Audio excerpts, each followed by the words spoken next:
I have never seen a national political environment so wild. I really haven't. So you got the Republican base falling in line behind Trump yet again because, the liberals are coming after him and they're prosecuting him. He may get arrested. And so that's making the Republican base fall in line, circle the wagon, support their guy. But an interesting development, which we've seen evolve over the past month or so, is that conservative media is abandoning Trump more than I've ever seen them do it before. So you have most of the Fox News hosts are supporting DeSantis, either explicitly or like quietly, right? And clearly there was some directive from Rupert Murdoch at the top where he's like, that's it, we're done with this guy.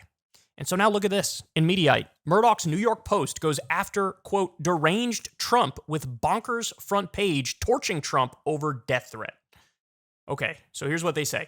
Rupert Murdoch's New York Post went after former President Donald Trump over his threats and connected them to a death threat against Manhattan District Attorney Alvin Bragg. So that guy Alvin Bragg, who's bringing the charges against Trump, he's getting death threats now, which is not surprising. It's like you almost expect it.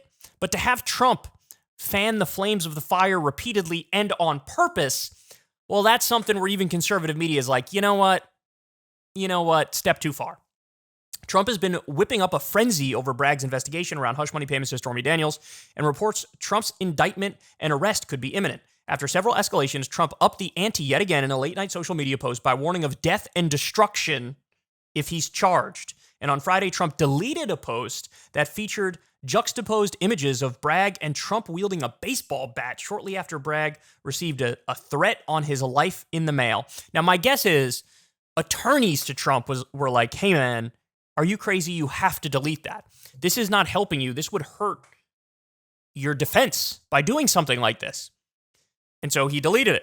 And it wasn't an instance where, like, previously he's deleted stuff to only make the post worse. He did that with DeSantis, where he basically accused him of maybe being gay, and then he made it like, actually, you're a gay groomer. So he, deleted the post and made it more inflammatory. This one, he just deleted it. On Saturday, the post rolled out a cover that connected Trump to the death threat featuring the bat photo. The cover headline blared, "Bat hit crazy," with the subhead, "Deranged Trump threatens violence against Bragg, who gets death note." Deranged Trump. This is the New York Post. This is Murdoch owned. Same guy who owns Fox News. This is the heart of right-wing media. And they look like they've had enough. Wow. So here's the picture. Deranged Trump threatens violence against Bragg, who gets death note. Bat hit crazy. And then you can see Trump had posted this right here. Posted that. Him with a baseball bat next to Alvin Bragg. In their article on the threat against Bragg, the Post similarly connected the incident to Trump. So here's what the article says. A pair of bomb threats were called into the courthouse earlier this week, delaying the proceedings once, although it was unclear if they were connected to Trump's case. The powder was found hours after Trump threatened Bragg with death and destruction. Geez, there was powder? This was a real death threat. If the former president is indicted in New York City over hush money payments to porn star Stormy Daniels in 2016 during his first campaign for the White House. Trump deleted the post after the threatening letter and after a backlash that included the Drudge Report, another very conservative outlet, running a headline on Friday that read, "Psycho Don threatens Manhattan District Attorney." The deleted post is just the latest in a series of threats, incitements, and attacks that have included calling Bragg, who is black, an animal, and calling on supporters to protest, while also deriding the idea that they should be expected to remain peaceful. So look, I mean, it's a wee bit devastating, isn't it? Like, the same thing that happened around January 6th.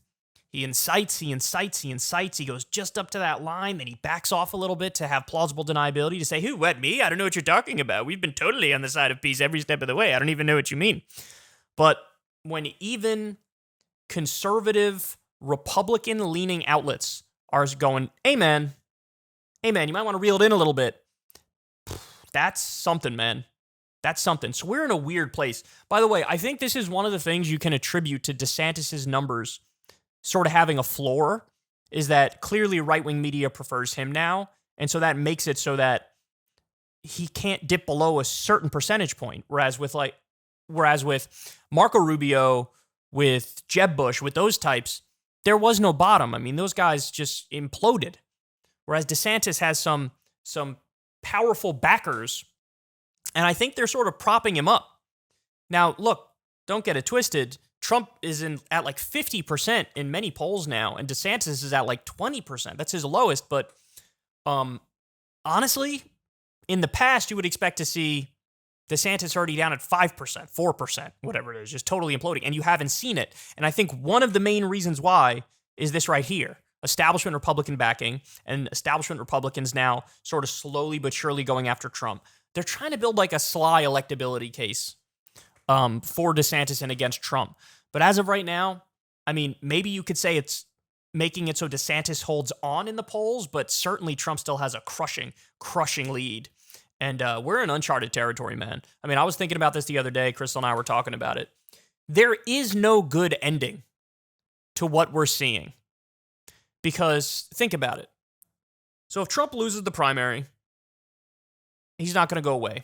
He's going to accuse the Republicans of rigging the election, DeSantis of rigging the election. And actually, he'll run as like an independent or something in the presidential race, in the general election. But then he'll say that that was rigged too, even though he'll get like 9% of the vote or some insanely low number, right?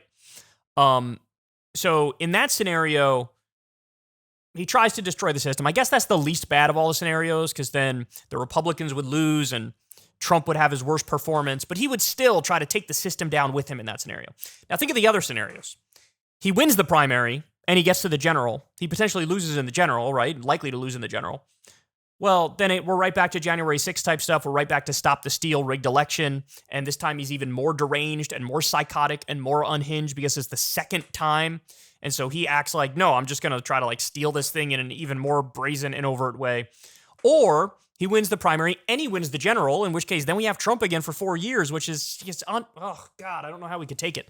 So anyway, we're looking into, looking at other countries, seeing what the deal is, have some contingency plans in case the shit hits the fan. So it's just, there's no good ending, man. There's no good ending. It's going to be remarkably unstable. The system is not stable right now, and would be even less so with any scenario as long as Trump is in the race. And clearly, he's in the race. Ever since Adpocalypse, when YouTube defunded all independent news and politics overnight, we haven't trusted them. We know they can pull the rug out from underneath us at any time. If you enjoy this content, please consider tipping $1 or $2 per month on the Secular Talk Patreon. Link in the video description box below. Thanks for your support.